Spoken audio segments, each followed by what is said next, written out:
Look, I was going to stop making these types of videos because I have a lot of friends in the CDL and I don't want to hurt anyone's feelings or make them feel a certain way. But a lot of you guys out there wanted to see a updated player tier list. So that's what we're going to be doing today. And to kick it off, you guys know how I like to do it. We're going to be starting from the bottom, working our way up. So the D tier, there is one player, one main AR in the D tier.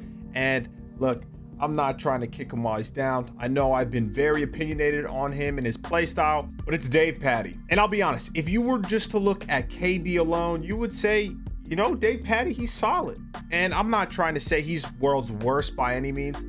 The issue is it's been a recurring theme where he just isn't impactful on the map for Florida at all. Like throughout the entire year so far, he ranks at number 6 in KD out of all the main ARs, okay? Number 6 with a 1.03, which isn't great by any means, not bad. The issue is he only has one game mode where he actually, in my opinion, is kind of impactful, and that's control. But when it comes to hardpoint S&D, he's least damage out of all the main ARs. He's least kills per 10 minutes out of all the main ARs. It's just, he ends series 70 and 70, 1.0 KD, right? Least kills, least damage in the lobby, least deaths in the lobby. It can't happen. It can't happen as consistently as it's been. And in my last main AR tier list, I had him in the B tier because I was giving him the benefit of the doubt. Look at that. I'm just talking about it because I'm mind blown. I can't even speak. That time is gone. And then moving on to the C tier, and actually let me say this because I forgot to say it earlier. It is a little hard because I know some of these guys switch roles, right? It's hard to keep up with. One day, someone's running a main AR. The next day, Florida has 4 SMGs, right? I don't know. It's hard to keep up. But so I'm kind of just going by the roles that these guys played the most of throughout the year, I would say. But regardless, in the C tier, this is going to be a surprise to a lot of people. There's going to be 2 players here, and the first one is going to be Methods. It's going to be Boston Breach's Methods, and I had him in the A tier in my last main AR tier list. But here's the issue. Not only did Methods have a horrible stage 3, and it's not just him, okay? The whole Boston team did. Something that I thought was going to happen, I feel like is coming true. Where Boston Breach, they started out early on with solid placings, right? They were like a top 5 team, I would say. But they had an easy schedule. And then when it came down to the actual majors, they ended up playing against teams that just weren't good. And I can't fault them for that. Like, I definitely cannot. But they were getting the luck of the draw, essentially. They didn't really beat anyone good when they got those placings. And I've said this for a while. I thought that they were, you know, an average team, an above average team, but there's a very low ceiling. And I think Methods, his play style, especially with Boston being so far ahead, like I still think Boston is a solid team, and them playing easier competition a lot of the time, it kind of inflated his stats early on in the year. So if you were to look at the overall stats for all the main ARs or all the main players, right, Methods is still going to rank very high in a lot of those categories. The issue is he dropped off a bunch. In stage 3, the qualifiers and the major, he had a 0.95 as a main AR, and his damage, his kills per game, all of that, it just dropped significantly. And like I said, that's everyone on Boston. It's not just Methods, but we're doing the main AR tier list, so I have to kind of talk about it. And I think C tier could be a little bit too much of a drop, but I'll be honest, I feel like Methods is a main AR who he's going to beat. I don't want to say he's going to noob stomp, right? But like when he goes up against other top ARs, and this could be a product of just the other team being better, making it harder on him, putting more pressure on him, right? Because his teammates aren't doing as well. He isn't playing up to his standards. And then joining him will be London's Trey Zero. Now, back to what I said, this is kind of the issue, right? Because I know Trey was a main AR for a long time, and then I think he tried to do like a sub flex role. I know Gizmo is now coming back, so I think he's going to be back on the main AR. Not quite sure, to be honest with you, but I have to just have him in here. And Trey started the year off really well, like really, really hot, and so did London. But similarly to Boston, London has just been on a downwards trend. And Trey has not been playing that well. No one really on London has been playing that well as of late, especially in the third major and the qualifiers. So for me, I need to see Trey bounce back big time. And I know it's not all on him. I know I keep saying that, but that's because I have real relationships with a lot of these guys. But I know you all want to see the video. So hopefully Trey can bounce back and London can start finding a little bit of the same success they had early on. But for right now, it's going to be Methods and Zero in my C tier. Then moving on to the B tier, guys, starting it out, there's going to be 4 main ARs in this tier, which in my opinion, the B tier, you're very solid. You have certain strengths, certain weaknesses. But throughout the entire year, I rate you bang average. You know, you're good. And the first player is probably going to be a surprise is going to be Seattle Surge's accuracy. Now, I know if you were to look only at stats, that's why this isn't just statistics that I'm talking about. You might argue that this is recency bias, accuracy. Yes, he just won the third major, but he is not a B tier AR. Or how could you put him above Methods or Trey or anyone, right? And there's 2 reasons. First, the intangibles. Accuracy is one of, if not the best leader in Call of Duty. I stand by that. I team with him. I team with a lot of the people that still play. And a lot of people will have the same opinion on accuracy. He is a floor general. Okay, he's not the flashiest. He has pretty horrible movement. He doesn't ever slide cancel. And he has his moments where he could be great on the scoreboard, his moments where he could be having a rough one, right? But he brings a lot to this Seattle team. Okay, that's the first thing. And unlike some of the other players on the team, he's had success with these guys, with these young guns on his team. He's beaten the best teams. He's won an event this year. Okay, honestly, I was thinking about even bumping him up another spot, but I know how you guys are. I know how you guys are, a bunch of stats guys, which is fair. So I have him in the B tier. Moving on, we have Toronto Ultra's Insight also in the B tier with accuracy. Now, Insight, this is an interesting player for me because he was lights out in Cold War. He really was. He was one of the best players in the game, in my opinion. And he's been very hot and cold in Vanguard so far. And the thing about Insight for me is he has had some inconsistency, but he is an S&D expert. He has the best stats when it comes to the main AR role in S&D. He's been great. I mean, he's just an S&D guru for real. Ever since he's joined the league, he's been like top 1, top 2 out of everyone in the league. I swear to God, when it comes to multiple different categories in S&D, and his hard point and his control, I guess I should say respawn. They're very solid. Okay, they're very solid throughout the entire year. He played great in Major 3, and he actually bumped up his stats in both hardpoint and control, which I thought was crucial for Toronto Ultra's improvement and their placing. So if he can keep on improving from what he already built on this past major, I mean, Insight could be a very, very elite main AR for the last 2 majors, Major 4 and Champs. And these next 2 are probably going to be hot takes. I don't know how a lot of you out there are going to handle it.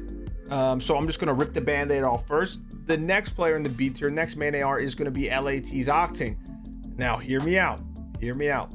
I know Octane has been pretty pissed all year long. For a long time, he was one of the worst main ARs in the league. I actually talked to him about it, after I believe it was Major 2. Or it might have been the Pro-Am. I don't know. He basically just told me, I'm really just working on myself. Okay, my individual game. I know LAT haven't been performing well, and we're struggling as a whole, but I am just working on my game. That's what he was really focused on, and I think it showed. I think it showed because in the qualifiers and at Major 3, Octane, in my opinion, was one of the best main ARs in the game. Maybe I'm putting him too high. I'm sorry, I'm looking at the list. Maybe I'm putting him too high, but I think he's proven it because it wasn't just like a 1 series thing. Okay, it wasn't just a fluke that happened. I really think he's putting it all together. So hopefully he proves me right and not wrong, and he turns up heading into stage 4. But the other hot pick is going to be Tom Gravity, Paris Legion's Tom Gravity. Now, Tom has had a lot less reps than a lot of these other main ARs, and it didn't start out pretty. And I know Paris Legion is probably the worst team in the league, okay? But Tom Gravity has been very quietly having a super underrated year. Not only for main ARs or like rookies, because I guess he technically is a rookie, but for anyone. Like, Gravity tops the charts for main ARs in a lot of categories when we talk about the respawns and SND. I was surprised when I did go through all the stats and I saw Tom Gravity being at the, you know, the top half of main ARs for majority of the categories throughout the entire year. Now, he started out very slow in my opinion, and similarly to Dave Patty, Tom Gravity is a slower main AR player. And there's nothing wrong with that, because he is also a very smart player, and he positions himself very well to actually be impactful on the map for this Paris Legion team. And he's probably been their most consistent player, especially in the duration of stage 3. I just feel like Tom Gravity deserves the respect from a lot of people, not only myself, but a lot of you all out there, because he's finally starting to hit his stride, I feel like. And hopefully he can prove a lot of people wrong, because I don't know if he's going to be on this Paris or Las Vegas Legion team. But overall, Tom Gravity has been very underrated in my opinion. And I think he definitely has a really bad hairline, but he also deserves to be in the B tier. And then moving on to the A tier, guys, we have 2 familiar faces. There are going to be 3 A tier main ARs. Once again, I'm just going to go and do like a speed run through these, because I'm going to preface it by saying I'm pretty sure Attach is running the main AR, okay? Someone's probably going to come in here and tell me, no, it's not Attach, it's Priesta, blah, blah. Attach always has a main AR. He always has an AR in his hands. I think Attach is the main AR on this Minnesota team. But the 3 are going to be Attach, Slasher, and Arcides. And just to touch a little bit on each of them, Arcides has not been playing as great as he was in the beginning of the game. Once again, I know that there was some role swaps. Like, I don't know if Celium is technically the main AR now on Atlanta FaZe. But I'm still, for this video and argument's sake, I'm putting Arcides in here. Okay, move forward from that. He just looks uncomfortable. He really does. Like, he has his moments. He has his moments where he looks like the Arcides that everyone knows, right? Where he is just completely taking over and like hard carrying this Atlanta FaZe team. And then he has moments where we saw in the finals versus Seattle Surge, where he's like 0-9, can't get a kill, just doesn't look good on the map. So I was tempted to move him down to the B tier, but I do think that his team's success plays a part of it. And once again, just to kind of not make it all about the recency bias, even though I was weighing that more, I think he just needs to kind of get back in rhythm. He just needs to get back in rhythm, because throughout the entirety of the year, he has been very good. He's been a crucial part of Atlanta FaZe's team. And then we have Slasher, LAG Slasher. LAG started in the gutter, and then all of a sudden they had a Cinderella story. Okay, Slasher looked great. He played lights out at that event, and now they're back. Okay, reality hit him in the face, and Slasher and the rest of LAG hasn't played that great as of late. Now, is Slasher the best one on LAG? I would say so. Is he the most consistent player on LAG? I would say so. I know it's hard, especially when you're a player like Slasher, right? You're gonna always strive to play fundamentally correct, no matter what the situation. Okay, he's not a player that's just gonna play for his stats, right? Play for his life, and not care about the overall good of the team. So I think that that's kind of why his stats took a little bit of a hit. But we're talking about Slasher here. He's still one of the best main ARs when it comes to S&D. One of the best players in general, actually, throughout this year when it comes to S&D. And his respawn isn't bad by any means. It did take a little bit of a hit, like I said. But besides that, Slasher has been consistently, I would say, great. And then lastly, it's Minnesota's Attach. I mean, I don't even need to say anything for Dylan. Dylan is probably a top 5 player in the game right now, in my opinion. He hit a new gear. I don't know what it was. Not that he was playing bad before, because Dylan is a slower, more methodical player, right? Especially compared to some of the other players on his team. But it seems from the eye test when I was watching all this third major, the qualifiers and the actual event, that he was finding himself in positions to really impact the game for his team, right? He wasn't getting useless kills, whereas I feel like he kind of was early on, but maybe he just wasn't as comfortable. His awareness wasn't as good as it is now that he's gotten more and more reps.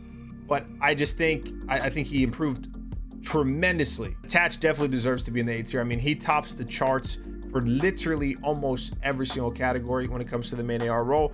And then last but not least, he's still the only S tier main AR in my opinion. It's hard to argue because he's been lights out, I feel like, the entire year. He's the only main AR who I would say has been consistently elite the entire year, and that is Optics Dashy.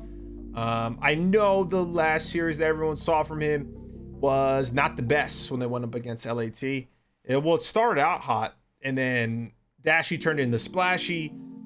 I think he went from like a 1.5 before falling off the map in the overall series, and then he had like a 0.73 or something crazy after. But series like that happen. You're not going to be perfect every single series. Something that I think he improved on a lot, similarly to what I was saying about Attach, was his positioning and his impactfulness on the team. He's not getting so many useless kills now. A lot of his kills, because he's going to get his no matter what, are being important kills that can help lead the team to success.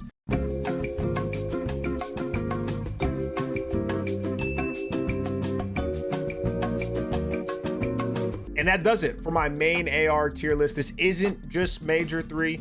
This is cumulative of the entire year. It was hard, man. These are always so hard because I feel like I could have changed, swapped a couple around. But this is what I ended with. Roast me or gas me up. Either one. I appreciate you guys. I'll see y'all when I see y'all.